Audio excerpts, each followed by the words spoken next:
I want to use the opportunity, ladies and gentlemen, to say sorry to the families of the 6 people who died in the recruitment. I'm sorry. On behalf of this nation, we are sorry. We couldn't protect your children. We couldn't protect them. We had a flawed system. Institutions that does not work. I'm sorry. I'm sorry for your loss. Children who have finished university, they just say, church! Sorry. We have the data that runs this church. The data tells us what the branches are doing. The data. They were ha. Bibi were ha a chereme. Inipado do a kwa sorry was santo. Is legon. A madu do a womb, memadu do a womb, offering omotoye. You know, the data tells me how many carpenters are in this church, how many hairdressers are in this church, how many doctors are in this church, where they live. The data tells me that. We have a data here that tells me that. There is a data in this church. Do you want to tell me it is government institutions that don't have data? They have the data. They know. You see, the armed forces have given an opportunity for people to blaspheme the institution. We are looking for 4,000 people. So then, the system should be capped. By 10,000, we block the portal. Case closed. We allow 60,000 to come in when we want only 4,000. So then, I stand on this altar and I say to the Ghana Armed Forces, refund the money of all those 60,000 people. If you don't enlist them, put the picture there. All the blood of these girls shall be on your head. Refund the monies they paid on the portal, or the blood of these innocent girls shall be on your head.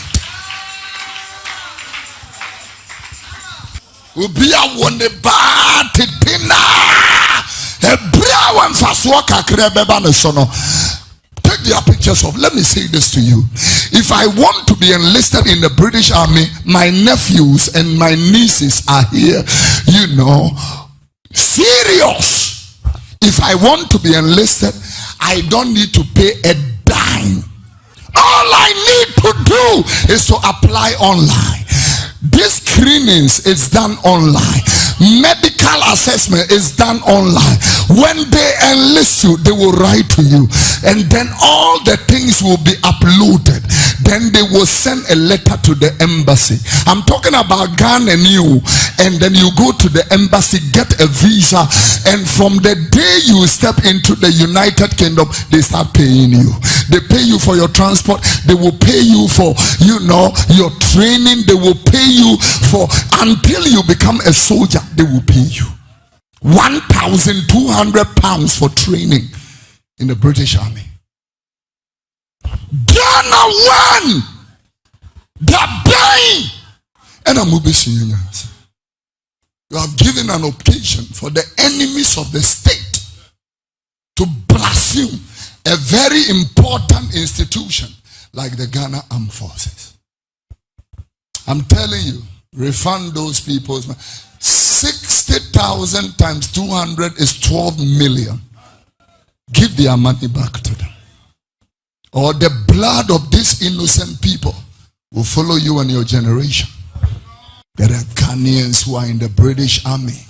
They wear the uniform, carrying Her Majesty to now His Majesty's crown.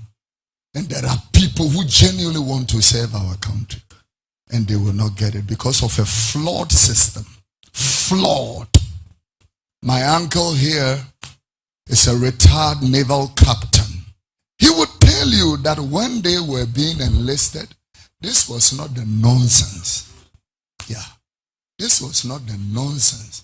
Paying monies to people, protocol, people should be in said, no, how did these people get into the armed forces? Huh? And it's only the armed forces, police, immigration. The same problem is there. I was here at the police training depot. I look at people can't even jog. How did all these people get into that? Nonsense. Nonsense. Nonsense. To me, so you see people who are not on. This is why you can see officers who will only two on the bema high. Two on where the man or the bema high. I see a drink one here. It didn't be on a funny bag.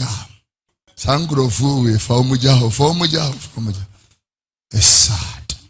So when I'm looking at over more people like you, reputable people who have served this nation, when you sit back, how do you feel? Sit back and look at the flaws. How do you feel? Grow in grace. Say, nipa kope adwuma na emu sex. Omo ewu say me kwa kope adwuma. Ubeti news yase uba ne anase obusuani no efrim. Ade bia e areho. E ha adwen pa na Ghana na nkasa no ye de bibia manyame because we no eye baabia nkasa asem we odwen ho awon ti ase e na wuni made a se obi wo ho na se ebia yemfa ne se yese akwa bi ti area na adwumo yi nyina no so wi ade odanya ne yese wi ade a enye news kronfo be jan hwan ne ode ya wi ade we kira so akwa we de but se yese sofo bi ti ha de bio no preachi kronu yo na wunya atisa krofo ye hwan sofo no na ko wi ade no eno na ye news enti no ai empress problem no bebie ko si ye no ho na news no se sojafo na Ghana ha uko ye John Mahama his excellency mampeni ye ni inauguration no amampeni bebre ba yo but soja ni fi Burkina Faso ba ye no uhwe the way na nkofo boje no so na won say no Ghana for no mu feel sojafo no youth no like was some charisma bi nkofo eni je ho enti ubeko social media no ebia na obi yese okuro bi omo ayeku ubetena nkofo ka say Ghana da ben oh yeah nkofo ta cho social media omo gidi say wo de oman ni se sojafo nsa obetumi ebu binum sa na omo adwen omo na say last 2 years na ye nua ba ko your friend Oliver o social media say sojafo no omo ye useless military so bibia ama ye be che no because na omo patches no patches sojafo no sorry but when was ade no enti nipa no binum e wa adwen bi say o say etumi di oman ne hye sojafo nsa ombebu me support ku ne sa ne oman because etiamra ba me gidi say wo di sojani ye de omo ba mamu no mu kura be yi na mampeni so aya ade pa ukọ GRA ena ye ka say GRA customs say penino customs penino so sojani ukọ Ghana port GPH so penny director general no soje obo adwuma papa sojani ukọ national service sojani kan penifo no mu o mampeni be hu say ye de omo hihye adwuma no mu a discipline no e was some level enti asem na me be kan nyina na me be kan no say obi a wodo obi anase wo pe wuji obi di na mistake akoba baabi esa na yen na ye gi omudi ni yen sesi form enti eye ade bi a ahaye mu bebre sojafo na omokoye recruitment no ade we eye nimguase wo pe hospital papa anase hospital a wo expect say wo be ko ho a ye be hwe oyi a wo pe se 37 ko wo se ho de sojafo na hwe so wo za de no na sojafo mo nkoye recruitment wo defense intelligence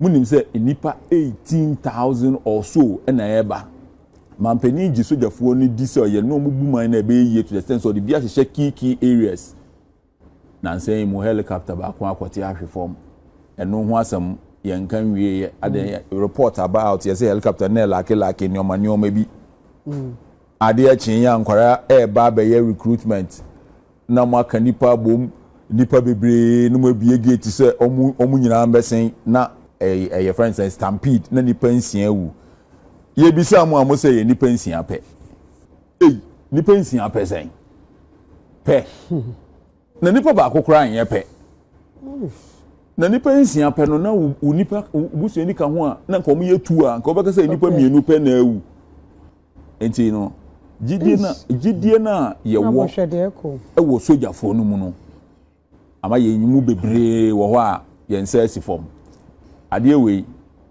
e wo se ema ye reform the entire recruitment system na e wo ho no o se ye reforms ye issue ni see ye no mo interview soldier ni ma me ba ko ni o se ni pass spend e wo ye no ono no ye be expect say bia obesan abeka bibi ye sure say air course obenya opportunity e de akasa biem anaso ono an create opportunity no fan kasa biem oye maame enti megidi say enipa na egu na ye kasa obi say 12 obi say 16 obi say no e bia na ne yam hyehye no opese obi ehu say enye saa number no in the heat of issues and obi etumi kasa bon say e bia wo de ho prepare but ono no oye sojani no sanso ye professional enti no me ye be ma no the benefit of the doubt say e bia no person o man no hu say enye nipa dodo sa but also so sign kasa biom a omo obi ehu say nipa sesen ye pe no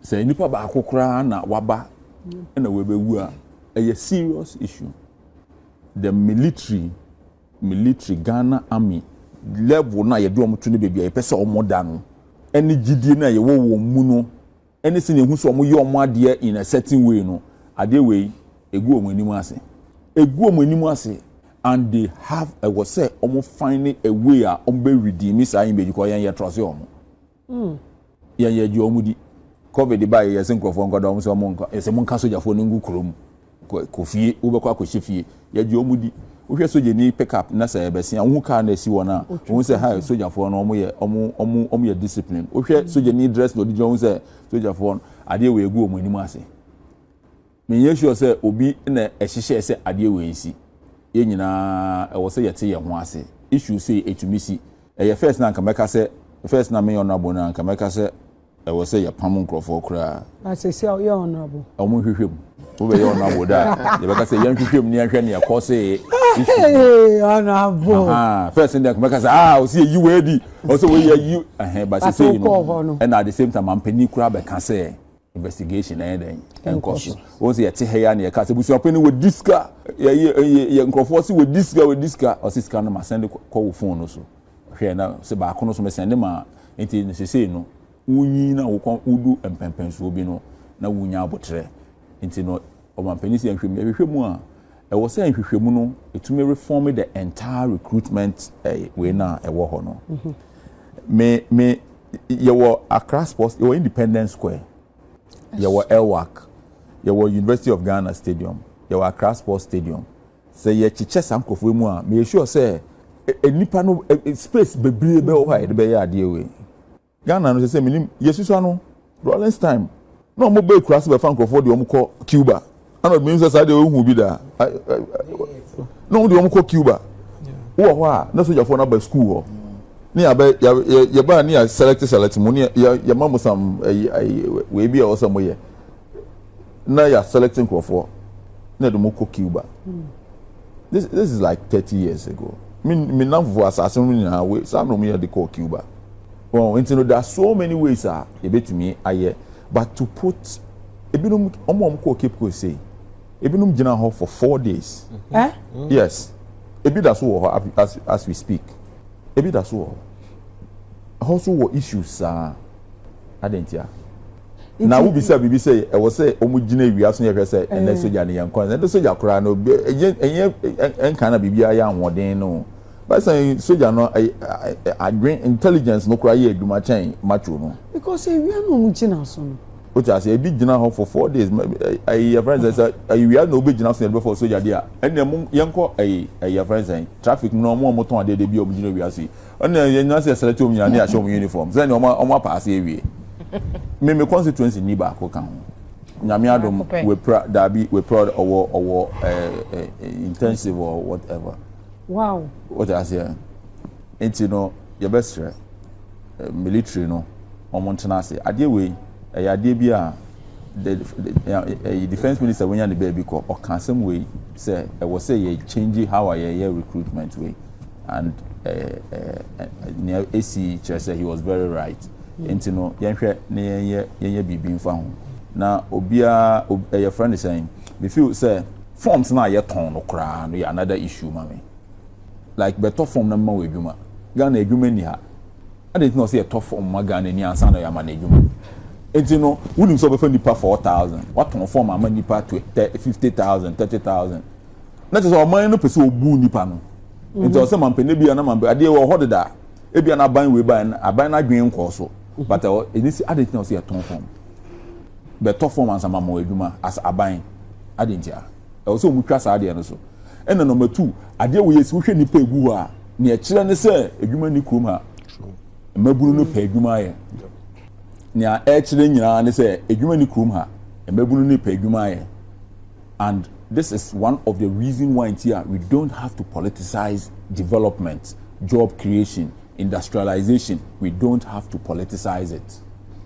Say Arnold banners or so obetwa sini bi ana ye be ye production bi ana ye be bi adwuma bi wo baby.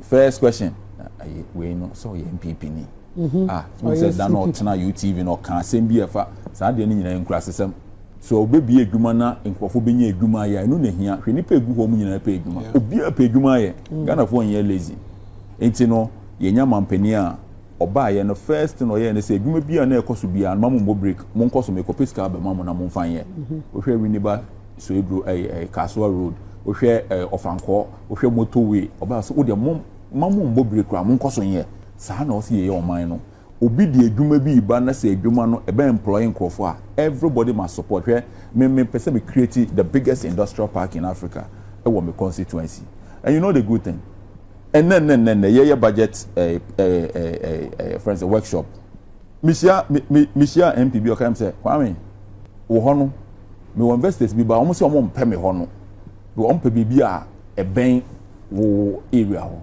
enti person me di o mo brel but me introduce am ho a I was also me no agreement say adwuma no so nto we employ me nkrofo no wow na me say it's a good one oyendisi ni o say me person me nkrofo no ye adwuma enti me dey investor na be ma na wo so wa me so me nkrofo no be ye adwuma me say it's a very good one on person mo ye paint but nipa no pe bibia e ben and one no nipa na ye me kana some so no so fi north enti no sa adwene na also ye de nante me wo MPs bebre o mo afra me say Jack me wo investor wo 100% me wo say obi apeso it doesn't matter where the person belongs to it doesn't matter whether wo no betumi aye na A+ obeye MP ondi 1 year kra obeye say in parliament we nipa me ni o medi nkomo bebre no mo nwen sa obi a person ye be ya betumi bi adwuma obi benya bi aye no pe ne hia politician ye fanko heaven Nonsẹnse UTV for near the court. Obi the court because you find go to. And then Brown and a kujina court and say guyechi. Hey, I don't know. Yet me. Hey, go and sit down. Hey, me say Jack, me a big man. Go and sit down over there. And now you can say Nipano Sujina court. You see your man at 8 o'clock, about 7:30 on Badaho. You see what me say. We are seeing Franco Bibia and there you walk or China you be. You know, we just have to focus on what we can do now. Ebeboa ebedan ebeboa nkrofo edwuma ehu hia owu ye NDC ni o wo ye MPP ni o omo ewu ya mfrefre NDC for se momra na mumumbewu na mfrefre MPP for ye nipa na asemesi yam ya ade a bema omam ha edwuma beba obia pe security service edwuma ye adentia because anu ni edwuma da ho a ye betumi afa nkrofo enti obia pe police na me pe ade friends protocol na me pe fire me pe say obia pe security service because anu ni ye bia nkrofo ko but adenti na Ghana ye industrialize o man no then I say obehwa president e call say some George constituency or so voter no we are going to create a new city that one alone will employ almost everybody in this country. And these are new as a president Kaswa yeah everybody must support. So over here me launching me project you know I him for one me constituency will be a baby and everybody was ready Nonsẹnse me to one be a friend say Kwame a project na wo ya no me was as be down person me dey come they call me to tell me obi eni abre baby a president call launch ade no the biggest problem obenya e ya asasesem ahim for na mo wo ho no mo hwe nipa egu ho nipa 18,000 kwara mo pa adwuma ebi ewu mo ankasa mo support mampani no se mampani se me pese me ba na me be create adwuma wo ha e wo se wo so yo hene na wo asase a enya asase ton a ye de toka nko a wa also the asase no wo bema senya be because the biggest issue we have with unemployment with investment asase se Ghana ye land acquisition simple seamless anka edwuma bebre beba o memu ha ohene we ton na ohene we asan ton na we ya yesi na menti ase na ebusuan ni we sisi entiema obi di edwuma ba ontime famba nkra na nya edwuma ye aban na de obetime aye ne ho de but more as ahemfo ne ade no ade na esi no ye nyina ye mbo ne enkreti edwuma bebre se na be ya bedu tam ye be frɛ se ye be fa sojafo obi anko na aban na ye den pachaw se o ye pamoche wo ye pe sojafo tifia ne yaba e se okay wa wo be kɔ soja ne ye be ma ye be di kan kra ma wo se ye se wo kɔtɔ form na kɔ soja soja be tumi do akɔ Sudan se ya se kɔ kontoko ye be tumi do akɔ Ukraine ye se kɔ Ukraine ye toto bomb wo we ade obi better form se o person kɔ Ukraine wo kɔ like me ba talk person kɔ Ukraine what be that edwuma na anywhere asinti akɔ obi anko soja edwuma wo wi ase aseye obi abenye edwuma bi anko obi anko soja enti no mumi en create edwuma wo man se ne be ya afido aman wo beti say aye daily graphic front page obi a wo be kɔ soja bia no aban se obema 50,000 Ghana beje na fi otu ọ̀rọ̀ ma maybe so so be kwa dia akọje aha cause o ma bi o ha yetumi frefren ko so pese okotena ha be mo uska na kotena ho ade ndi na ozo obi pese okosoja ade na ozo obi a pese okpolice obi a pese daabi ti mo me yenhwe kwan a ye be fa so be create nyuma se na be ya edwuma bi o ha onye obi na be abejo 150 Ghana se to form na be 4 days nkora 2022 o mo gina ho sa 4 days ya kan kepo di omu wie sojafo na nka se obudi anim no na omu register enkwara no omu abre sojafo na nka sa abre wo kepo so omu abre omu ayedwuma yes omu ayedwuma like 24 hours omu ayedwuma sa sojafo na omu nka sa sojafo na abre na nkwara ejina ho enti no yenhwe ne ye bibie papa bi abebo oman no ne nkwara no me say e busafo no yakọ because you see usually at the end how difficult and how devastating a situation here.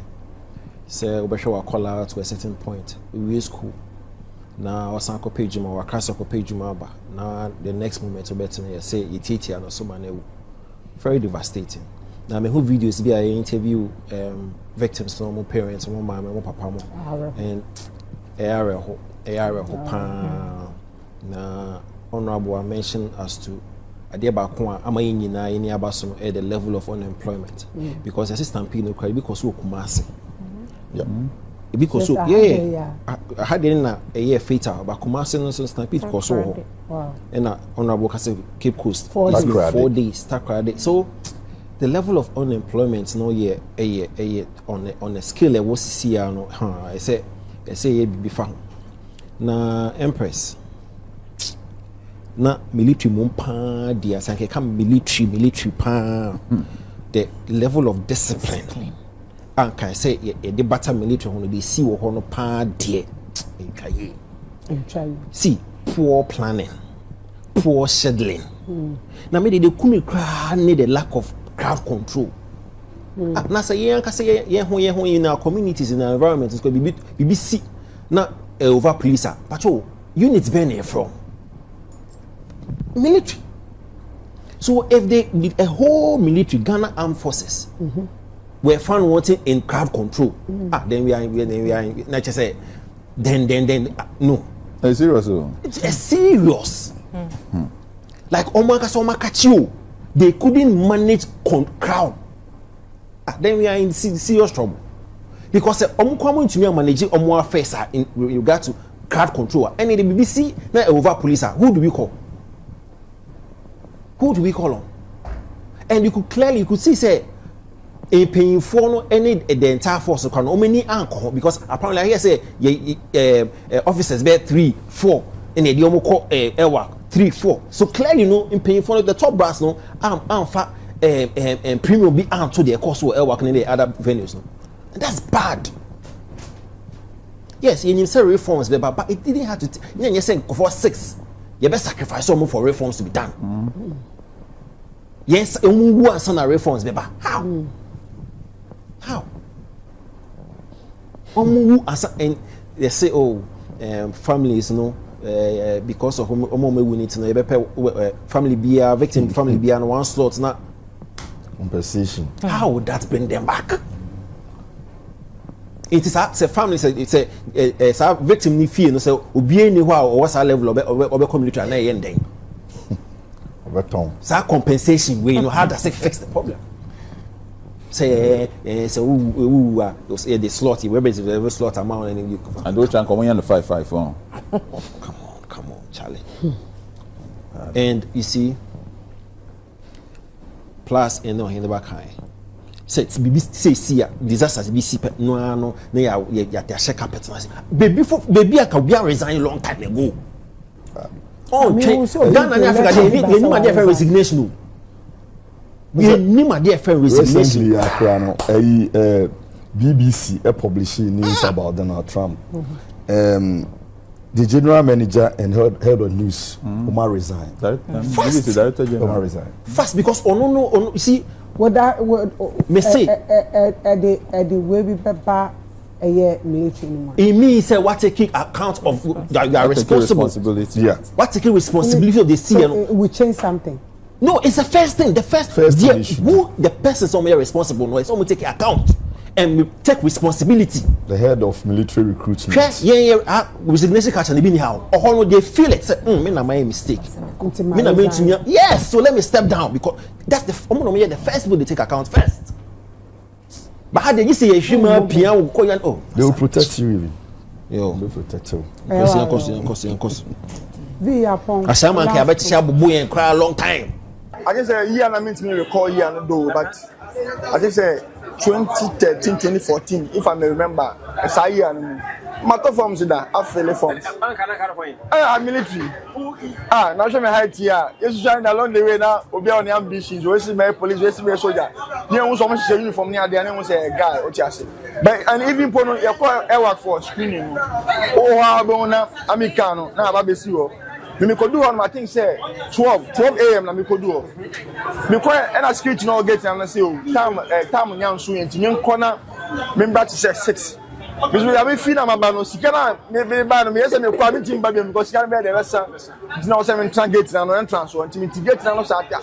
I think about 5:30 and VAT buy na some lady be na front and driver na driver then buy Jomana go jana hako ena osi no ade nchi ntinu na na park na lady ni fair me am tinamti entrance na me go try kan nchi tiwa na 6:30 no mo be stadium na I say start say then ye wewem you only for me go cho you on ma wa na vi omuka no amikano amoka ni pakwa akwaba de omuta nteche no I say pick up bi no na bakwaba na hey mo ba tube ni pa me sa ni pa nan we no dem ko inti awana lady na before am come o catch him because now say you create some relationship with them ben now friend catch him so or Kofi na say obi a we do am match say back screening na aka na I we na Kofi also no pass job done you pass on John Kofi bibia inti awana say the way in here na chi and come say me then me nko so na me ntina ho no ana me de akomate na ya ode den e de feel Kofi that was the paleta no crop me feel say and the right decision I made because Charlie Ghana military police in no lie me my madam for kasa police ni o fe me o si pe na me magilo no fuma o USC a o bo ne bra o aketua anye una mane abot open free bibia kava mane ewu no wo dwom wo free ba ko on sa wo msisi a so dani a wo msisi a ne mane na mo no lie o just ya na la ne dia show mo tin yes anu manu de many insurance no me say tell before ni pa no ba ni papa mo esika for no mo ye di ka bo profile ni bia da no bia o be do 5:30 VAT si wo mo tin esisi so me na tika ni yo be 7:38 ni no so no Kofi I say obi abedu an machi ba insama kaka na ya start bia na osi Kofi ana o se ne papa say o ma fe pempanyimfo bi den na ayekọ awie ncho no Kofi bia na o mefre no I say yeah we say but I think say ndc aban o mo ba mo mole ba sintali mo ni ade o mo ba djuma and the fire mo ma ba so mo ba djuma o e kan say e arebo service we are see there ye na badako in Islam it's understood say ye na ye badako ye na so bia so be den ebewu kulu nafsin zalika almaut okra bia be de be so wu ahwe bara sin that way no dey na e arebo kakra de be ka se ankopon fon kan see but I believe say the way anka nimpa I desperate page my no I believe anka there could be some your online we be one man anka isa come coach because o pack your money na dey go we say baby back so ba be screen na be hard manka online process be on man anka things that can be boa obi e plan ba ho twadon hwerepe ana wo be wo yi na yi stadium ko yewura ne sa usu senka na wo say kwamba na kapanifo na mfa so nya sa de eni pa ne draws o ti ase ba phones no ma ye no mama na ko si eti wo ma mu ko dodo na na ebe eti wo man sala wa ba ba ni dikan na de wo ba medi wo e kwa ko du ta kula de kula na ye de na na egu ni ewura mu gumu eni pa ni wo bi wo ha ne ho omre obi nya di obi eni nya di se ebi eni adi wura o ti ase titi line wo wa we senke nsi 2025 ni pe wu group 2025 ni pe wu say group and the group ni say na nkure ye omo ko wu bebrebe enya group sempi fo ye lu play omo ko fa kumasi ya omo ko wu enya group yeah bo ase senkure yi die Yes, 2025 I group I group die ankoye yeah that's eja ankoye asama na ka kira ban e wo se me ye ni down aduma ni de e be fa ye mfa ni de bi so okay anya de e be buru so yeah that's ma obi ahiri obi de se edi ana me say empelu for say aya ye akoso ho no so omo Ghana no mu se ka bi no board like machine bi aba na ye omo for no makoto bi aba no omo dem ska for Ghana wo hwe ne makise ga so omo ya omo ko hu ho no ma be du a enti ya de we omo fa su omo ma no omo ko mu hu ana ana no de ye throw mani wo ho na ya se abaya ne ma me ne papa hwe no amo akosu apo awie se okoko so jemu pa no wanam obi like obi say anko yenti afa so atwede ne mpa me se mi sa me tunu a me ti ase me damana mi san no ghs SHS na me se mi wie na soldier uniform na bi se me kra na yenti ameka ameke problem me obi a me ne soldier juma no but ni ba fail na me ya juma who is a soldier ni kra na like ora ho only bibia ba no police for mo jejai police safety ai bia I wata dem te cry say wa na wo pam na the juma we obi kwa e bia kra no oba no onim sese na tie aka mo jecho sem ko mbe kwa ko kwa peso mo obi afọ ma hwede ne mpa eti embe no fo no omo wode me bi omo ye ma ye mebu na say omo ba na anwato omo hwe no omo nye e se no e na ezebo out na e ya obi kara sinti no obi anam fa akọtụrụ mba ebi ana ma me de baba o se o ori esi aponti no odo pa kwede djuma ye na ka onu so abrewa o wa abre kakra o beti se obey na wa ru na ya ejimi de ade sere ne mesere se o kwa e be fa so e be ru you come na o mo fa so na sa ne ma bi se no me friend ba ko me ni ni SHS no okọ South Korea. No boy no. I want to we suspect automatic. Say super security for either police, fire service, and everything. Yan two sky no she. The moment I open here, I say just sell over now. You better either police, soldier, fire service, and everything, and they all go back home.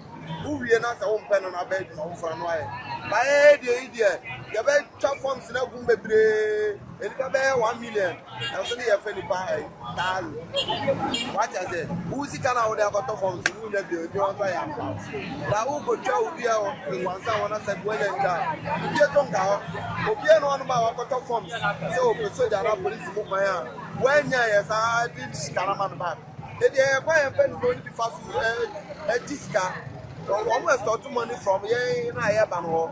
Omo yen san kabiem. Oh, it is a woman say mu penipa 100 ah.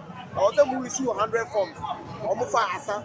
Na mu penipa 100 ma issue 10,000 forms. No omo nyina ba beto. Na wa penipa 100 ah. Eh sie ni na e bro no. Ba o ko ka tire wan. Ati aze, eti e pe no bono de be na bono e de. E tire pa omo fa so bra. Omo e to sika free on pa. Enya right way. But yes, sometimes they may be one of my fanya disua kakra. Oze forms in the Bible nteno. You will be more on my dukra na we asthma patients. Owa koto forms on say or 40 we. And penifon so due dem so go akofhwe mu no bo say omo so omo asthma but omo pese omo pray anko go igbe. Just say oman mu adika ye den. Afena mu try go kakra e the pressure and obi ade ko but ni nyina mu no ye fast da manyame. Penifon de me ka ka say forms no say ka be Bible ntia me on say because SHS no your cadet one come build free SHS and can say no be SHS no na come say no your qualified people one man e do mo for but you be one man we be better fear na didiem ground when na didiem ye forms in Bible ntia the pressure no da ko to